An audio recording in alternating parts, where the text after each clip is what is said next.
J'aimerais m'adresser aujourd'hui aux benguistes.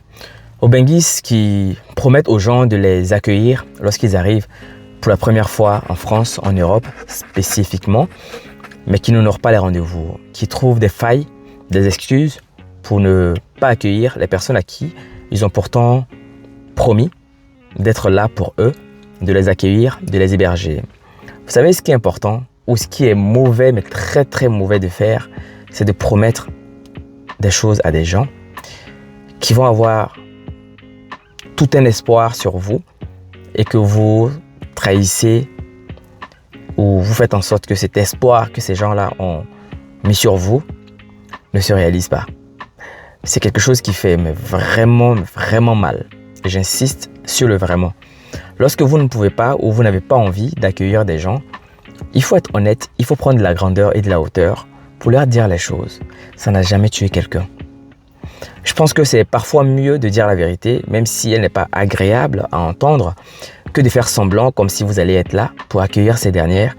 Et puis finalement, à la veille du voyage de ces derniers ou de ces dernières, vous leur dites que vous n'avez pas trouvé de solution.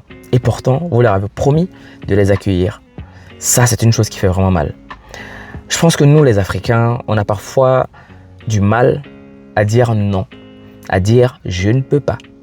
Depuis que moi j'ai commencé à dire je ne peux pas, j'ai pas d'argent, je peux pas faire ceci, je peux pas faire cela, je pense que je me sens très à l'aise parce que je me suis rendu compte que le petit qui voulait ou qui a avalé la marmite au quartier là, il ne mourra pas en fait si moi j'envoie pas de l'argent ou si moi je n'apporte pas d'aide.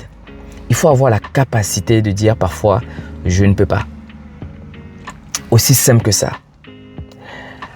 Je dis ça parce que après plusieurs expériences, après avoir vu plusieurs cas de figure, je me rends compte que malheureusement, c'est exactement le même schéma chez nous. On vous dit, soit on va vous accueillir, soit on va trouver quelqu'un qui va vous accueillir et finalement, ces personnes n'acceptent jamais. En fait, ce n'est pas que les personnes-là n'acceptent pas, c'est juste que la demande n'a pas été faite. Et nous n'avons pas le courage de dire aux gens que finalement, on ne peut pas les accueillir.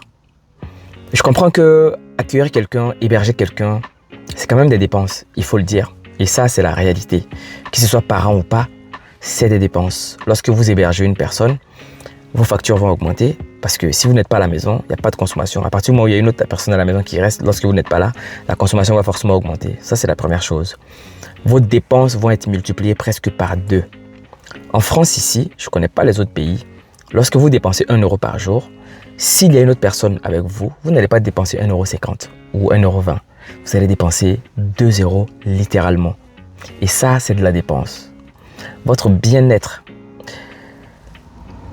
va changer forcément parce qu'il y a une personne avec vous, surtout lorsque vous n'avez pas une grande maison. Si vous avez un studio ou une 2 pièces, c'est encore plus compliqué. Si vous avez une personne avec qui vous habitez déjà, si une autre personne vient habiter avec vous, et bien là aussi, c'est quand même un calvaire. Parce qu'il faut le dire, c'est la triste réalité. C'est vrai que c'est un message que beaucoup de personnes n'ont pas envie d'entendre, mais c'est la triste réalité.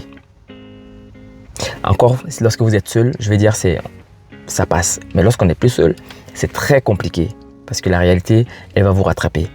On va continuer. Les gens que vous allez héberger parfois ne comprendront jamais certaines choses.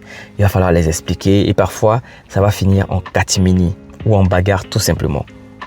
Et souvent, lorsque les gens sont installés chez vous, ils ne vont pas prendre l'initiative eux-mêmes de partir. Parce qu'à un moment donné, oui, vous êtes venus parce qu'on vous a donné un petit coup de pouce. Et donc, à un moment donné, au bout d'une semaine, 2 semaines, 1 mois, il faut commencer à chercher à partir. Et d'autres, malheureusement, ils viennent de façon temporaire. En fait, ils s'installent de façon définitive. Et ça aussi, c'est compréhensible. Ce qui est important dans tout ça, c'est de ne rien promettre aux gens lorsque vous savez pertinemment que vous ne voulez pas le faire. Si tu n'as pas envie de faire quelque chose, dis à la personne d'entrée du jeu que tu n'as pas la possibilité de le faire. Comme ça, au moins, c'est réglé. Et ce n'est pas méchant, c'est juste parfois, on n'a réellement pas la possibilité. Et il y a un deuxième cas. Parfois, on n'a aussi pas envie. Ça peut se comprendre. Ce n'est pas de la méchanceté. Nous tous ici avons dit à un moment donné que nos tontons, nos cousins, nos cousines sont méchantes parce qu'ils ne nous ont pas hébergés. Moi-même en premier. Aujourd'hui, je suis dans cette position de quelqu'un qui pourrait potentiellement aider aussi ou trouver un hébergement pour quelqu'un. Mais je sais ma foi que souvent ce n'est pas évident. lorsqu'on ne peut pas, il faut dire qu'on ne peut pas. Et lorsqu'on a des pistes, on fait la mise en relation directe entre ces gens-là pour qu'ils puissent trouver une solution entre eux. Et vous, évitez parfois d'être au milieu lorsque vous ne voulez pas le faire ou vous n'avez pas la possibilité ou vous n'avez pas l'envie de le faire réellement.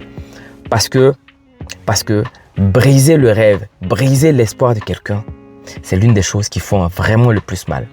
Et ça chagrine au point même qu'on n'oublie jamais ce genre de douleur. Alors, protégez-vous lorsque vous n'avez pas envie ou lorsque vous n'avez pas la possibilité d'aider les gens. On sait qu'en Europe, ce n'est pas évident d'héberger parce que souvent, on n'a nous-mêmes pas de place, on n'a pas tout simplement la possibilité. Mais il faut tout simplement le dire à la personne et éviter de faire du politiquement correct car ça va vous rattraper tôt ou tard.